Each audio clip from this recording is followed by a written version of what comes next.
হেই আসসালামু আলাইকুম। আজকে সবাইকে পরিমণি টপিকটা আমি একটু শেয়ার করতে চাইতেছি। আচ্ছা, পরিমণিরে সবাই পছন্দ করে, কিন্তু যখনই ওর চারিত্রিক বিষয় আসে তখন সবাই ওরা অপছন্দ করে। কিন্তু ও কিন্তু আসলে অনেক সুন্দর, আসলেই ও পরীর মতো সুন্দর। এখন আমার কাছে বিষয়টা, ওরে যারা খারাপ বলে, বেশিরভাগ ছেলেরা ওরে অনেক খারাপ বলে, মেয়েরাও বলে। তো যার বাবা মা না থাকে না, তারা জানে জীবনটা কেমন। তো ওর বাবা মা নাই বিধায় হয়তো ওর লাইফে এত কিছু হয়েছে, নাইলে ওর ওর মতো মেয়ে কখনোই এত কিছু হইতো না ওর জীবনে। আমি আমি আমার আমার ওপিনিয়ন বলতেছি, মানে আমার তরফ থেকে কথাগুলি বলা।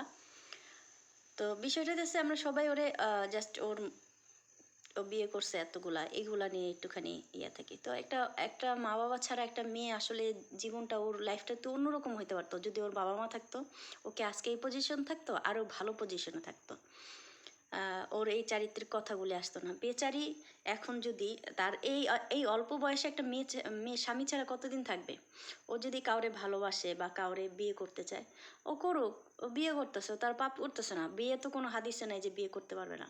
হয়তো ওর সাথে মিলে না, হয়তো ও যেরকম মানুষ ওরকম মিলে না। তো আমি আসলে, ও যদি কাউরে যে এখন যে সাদির ইয়াটা টপিকটা চলতেছে, আমি দোয়া করি পার্সোনালি যে ও ভালো থাকুক।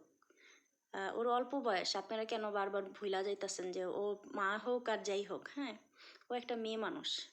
ওরও তো সারাদিন পরে এরকম একটা মাথায় হাত বোলানো একটা লোক দরকার ওর, যে মানে সারাদিন ক্লান্ত হওয়ার পরে অ্যাটলিস্ট ওর মাথায় হাত বুলে বলবে যে হ্যাঁ, তুমি একটু একটু শান্তিতে ঘুমাও।